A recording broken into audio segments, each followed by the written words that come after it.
तो दोस्तों आज हम फिर से आपके लिए लेकर आए हैं देश दुनिया की सभी ताजा बड़ी खबरें। फटाफट एक एक कर विस्तार से आज आपको बताएंगे, तो वीडियो को अंत तक जरूर देखें। दोस्तों वीडियो बनाने में हमें काफी मेहनत लगी है, तो वीडियो को लाइक जरूर कर दें। जय दोस्तों, पहली बड़ी खबर में आपको बताएंगे कि कोरोना वैक्सीन को लेकर असदुद्दीन ओवैसी ने प्रधानमंत्री मोदी पर बोला हमला। कहा मोदी ने पूरे देश में घर घर में जलवाए थे चिराग, लेकिन फिर भी नहीं रुका कोरोना। पूरी दुनिया में चिराग जलवाकर मोदी ने कर दिया देश को नंबर 1। इस बीच दोस्तों अगली खबर में आपको बताएंगे कि मोदी की बड़ी मुश्किलें। भारत पर नजर रखने के लिए काला पानी से लगे इलाके में पुलिस बेस बना रहा है नेपाल। सैटेलाइट इमेज से हुआ है बड़ा खुलासा। इसी बीच दोस्तों अगली खबर में आपको बताएंगे कि देश में कोरोना महामारी पहुंची चरम पर। अब एक और बीजेपी नेता कोरोना से हुए संक्रमित ट्वीट कर दी है खुद जानकारी। तो वहीं अगली खबर में दोस्तों आपको बताएंगे कि दुबई के शेखों के साथ गृह मंत्री अमित शाह के बेटे की फोटो हुई वायरल। तो दिग्विजय सिंह ने बोला हमला। कहा बीजेपी और आरएसएस अपने बेटे को बनाती है बिजनेसमैन और आम जनता के बेटे को बनाती है दंगई। इस बीच दोस्तों अगली खबर में आपको बताएंगे कि बीजेपी की बढ़ सकती है मुश्किलें। सीएजी रिपोर्ट में हुआ है खुलासा। जम्मू कश्मीर सहित गुजरात में बीजेपी शासन काल में हुए हैं करोड़ों के घोटाले। कई बीजेपी नेता जा सकते हैं जेल। इस बीच दोस्तों अगली खबर में आपको बताएंगे कि कृष्ण जन्मभूमि का कोर्ट में मामला पहुंचने पर बाबरी मस्जिद के पक्षकार इकबाल अंसारी ने बीजेपी पर बोला हमला। कहा अब हिंदू मुस्लिम की राजनीति बंद करे बीजेपी। अयोध्या में मंदिर बनने के बाद खत्म हो गया देश से हिंदू मुस्लिम का झगड़ा। इस बीच दोस्तों अगली खबर में आपको बताएंगे कि मोदी सरकार की खुली पोल। कोरोना से भारत में चीन से 23 गुना ज्यादा हुई मौतें। मोदी सरकार को अर्थशास्त्रियों ने दिखाया आईना। तो वहीं बुरी तरह से बिहार में हार रही है बीजेपी। तो हार के डर से तेजस्वी और तेज प्रताप यादव पर कोरोना प्रोटोकॉल तोड़ने के आरोप में करा दिया है पटना में केस दर्ज। तो दोस्तों सभी खबरों को विस्तार से आज आपको एक एक कर बताएंगे, तो वीडियो को अंत तक जरूर देखें। इसी बीच बढ़ते दोस्तों पहली बड़ी खबर की ओर। तो कोरोना वैक्सीन को लेकर असदुद्दीन ओवैसी ने आज प्रधानमंत्री मोदी पर बोला हमला। कहा पूरे देश में प्रधानमंत्री ने जलवाए थे चिराग, तब भी नहीं रुका कोरोना। जी दोस्तों आपको बता दें कि प्रधानमंत्री मोदी ने शनिवार को संयुक्त राष्ट्र की महासभा को संबोधित करते हुए कहा था कि विश्व के सबसे बड़े कोरोना वैक्सीन उत्पादक देश के तौर पर भारत पूरी दुनिया की मदद करेगा और भारत जल्द ही कोरोना वैक्सीन बनाकर कोरोना को भारत समेत पूरी दुनिया से खत्म करेगा। अब इसी बयान को लेकर असदुद्दीन ओवैसी ने प्रधानमंत्री मोदी पर हमला बोला।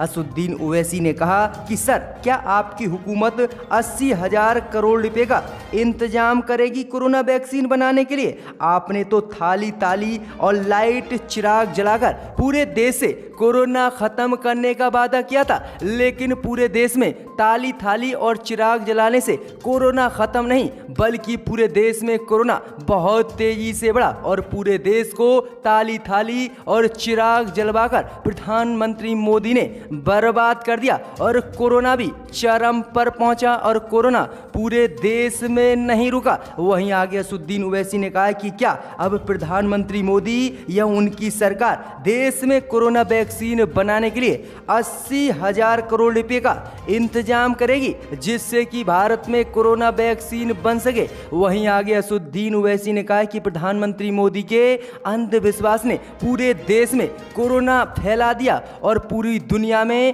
भारत दूसरे नंबर पर कोरोना में पहुंचा। तो जबरदस्त हमला असदुद्दीन ओवैसी ने बोला है। पर तो दोस्तों अगली खबर की ओर। तो चीन के बाद भारत में घुसपैठ की तैयारी में नेपाल। भारत पर नजर रखने के लिए काला पानी से लगे इलाके में बना रहा है पुलिस बेस। जी दोस्तों आपको बता दें ये बड़ा खुलासा हुआ है कि जिस तरह से भारत और चीन के बीच एलएसी पर तनाव बना हुआ है, इस बीच बड़ी खबर सामने निकल कर आ रही है कि भारत से सीमा विवाद के बीच नेपाल ने काला पानी पर नजर रखने के लिए यहां पर अपने जवानों के लिए पुलिस बेस बनाने का ऐलान कर दिया है, जिससे कि वह भारत के काला पानी, लिम्पियाधुरा और लिपू लेक पर नजर रख सके और इन पर घुसपैठ कर सके। तो किस तरह से अब नेपाल ने भारत के खिलाफ मोर्चा खोल दिया है और भारत से सटी सीमा के किनारे अपने बेस बनाने शुरू कर दिए हैं, जिससे कि मोदी सरकार की मुश्किलें बढ़ गई हैं कि अब नेपाल भी भारत के 3 क्षेत्रों पर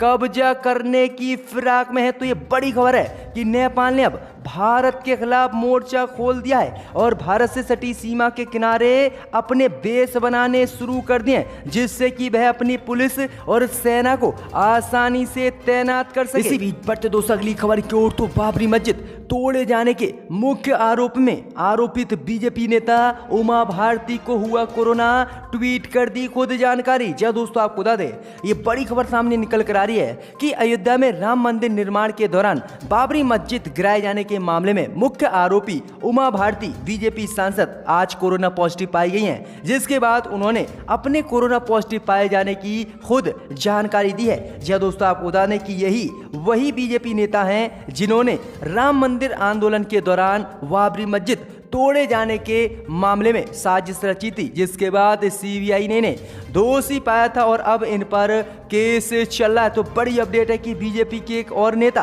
कोरोना पॉजिटिव पाई गई हैं। तो किस तरह से भारत में कोरोना महामारी अब भी चरम पर है। इसी बीच बढ़ते दोस्तों अगली खबर की ओर, तो दुबई के शेखों के साथ गृह मंत्री अमित शाह के बेटे की हुई फोटो वायरल। तो दिग्विजय सिंह ने साधा निशाना, कहा आरएसएस और बीजेपी अपने बच्चों को बनाती है बिजनेसमैन और आम जनता के बच्चों को बनाती है दंगई। जहां दोस्तों आपको बता दें कि बीजेपी के पूर्व अध्यक्ष और केंद्रीय गृह मंत्री अमित शाह के बेटे जय शाह की फोटो सोशल मीडिया पर इस समय वायरल हो रही है, जिसमें वह दुबई के शेखों के साथ बैठे हुए नजर आ रहे हैं। अब इसी तस्वीर को लेकर कांग्रेस के नेता दिग्विजय सिंह ने आरएसएस और गृह मंत्री अमित शाह पर हमला बोला। उन्होंने कहा है कि जिस तरह से आरएसएस और बीजेपी के मंत्रियों के बेटे देश में बिजनेसमैन बनते हैं, बड़े बड़े लोगों के साथ बैठते हैं, लेकिन अगर कोई आम जनता का बेटा आरएसएस या बीजेपी से जुड़ता है तो उसे बीजेपी नेता और आरएसएस दंगई बनाती है, उनके हाथों में हथियार देती है और उन्हें देश में नफरत फैलाने के लिए उकसाती है। लेकिन आरएसएस खुद के और बीजेपी खुद के अपने बच्चों को बड़े बड़े बिजनेसमैनों के साथ बैठाती है और उन्हें विदेशों में भेजती है। तो ये बड़ा हमला बोला हैगा दिग्विजय सिंह ने गृह मंत्री अमित शाह और आरएसएस पर।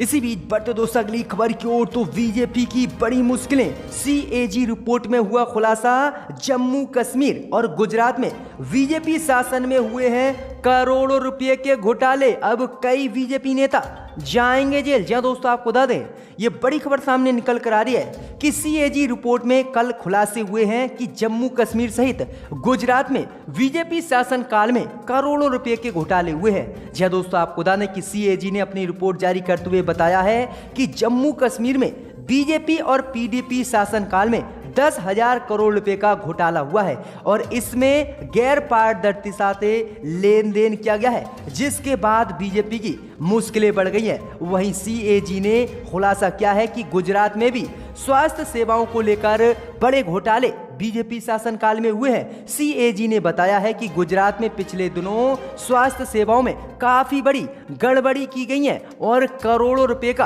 बीजेपी शासनकाल में गुजरात में घोटाला हुआ है। सीएजी ने बताया है कि जो स्वास्थ्य सेवाएं सरकार पैसा खर्च कर रही है उनको घटिया क्वालिटी में राज्य सरकार बदलकर सरकारी अस्पतालों को भेज रही है। दवाई की क्वालिटी भी घटिया इस समय सरकारी अस्पतालों में गुजरात में जारी है, जबकि सरकार उसे पूरा पैसा दे रही है अच्छी क्वालिटी की दवा का। तो ये बड़ा घोटाला सामने निकल कर आया है बीजेपी का। इसी बीच बढ़ते दोस्तों अगली खबर की ओर, तो कृष्ण जन्मभूमि का मामला कोर्ट जाने पर नाराज हुए बाबरी मस्जिद के पक्षकार रहे इकबाल अंसारी, कहा बीजेपी बंद करे मंदिर और मस्जिद की सियासत। जहां दोस्तों आपको बता दें कि कल बाबरी मस्जिद के बाद कृष्ण जन्मभूमि का मामला जो है कोर्ट में पहुंचा और कोर्ट में हिंदू संगठनों ने मांग की कि ज्ञानव्यापी मस्जिद को हटाया जाना चाहिए, जिस तरह से अयोध्या में राम जन्मभूमि के दौरान बाबरी मस्जिद को हटाया गया। अब इसी को लेकर बाबरी मस्जिद के पक्षकार रहे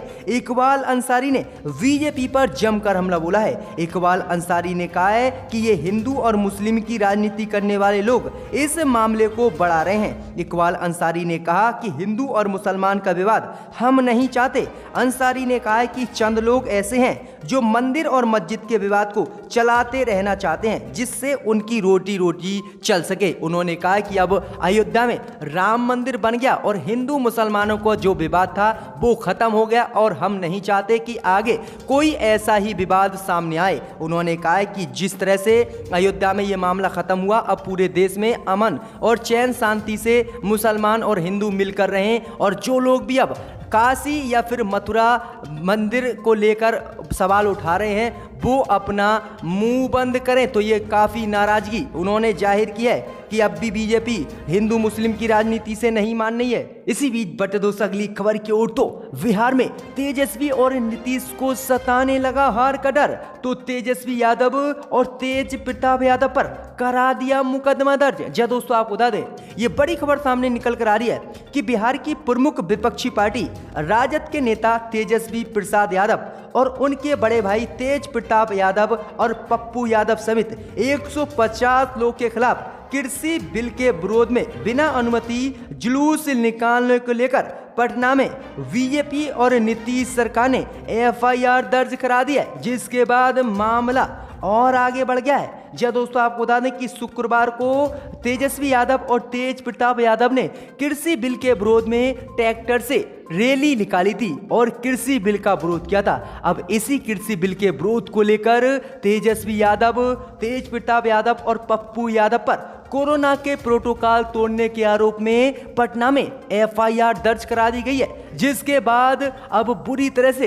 बीजेपी और नीतीश फंस गए हैं, क्योंकि आपको बता दें कि इन्हें अब डर सताने लगा है कि अब बीजेपी और नीतीश की सत्ता बिहार में वापस नहीं आने वाली है और तेजस्वी कांग्रेस के नेतृत्व में बिहार में अगली सरकार बनने जा रही है और इसी को लेकर ये मामला दर्ज कराया गया है ताकि ये चुनाव प्रचार ना कर सकें। इसी बीच बट दोस्तों अगली खबर की ओर तो कोरोना को लेकर मोदी सरकार की खुली पोल। कोरोना से भारत में चीन से 23 गुना ज्यादा हुई मौतें, अर्थशास्त्रियों ने सरकार को दिखाया आईना। जय दोस्तों आपको बता दें कि जिस तरह से कोरोना संकट से जूझते भारत की दुनिया में क्या स्थिति है, इसे लेकर भ्रम बना हुआ है। मोदी सरकार कहती है कि कोरोना के आंकड़े भले ही बढ़ रहे हैं लेकिन भारत फिर भी बाकी देशों की तुलना में बेहतर हालात में है और हालांकि इस बारे में जानकारों को कहना उलट है। वहीं आपको बताने कि भारत के अर्थशास्त्री ने आज बड़ा स्क्रीनशॉट देते हुए जानकारी दी है कि कोरोना से भारत में चीन से 23 गुना ज्यादा मौतें हुई हैं और मोदी सरकार कहती है कि पूरी दुनिया में भारत की स्थिति कोरोना से ठीक है। तो ये बड़ा दावा भारत के अर्थशास्त्रियों ने किया है, जिसके बाद मोदी सरकार की पोल खुल गई है कि भारत में चीन से ज़्यादा 23 गुना ज़्यादा मौतें हुई हैं। यानी जिस जगह से ये कोरोना महामारी पूरी दुनिया में फैली उस देश में भी इतनी मौतें नहीं हुई जितनी कि भारत में हो गई हैं।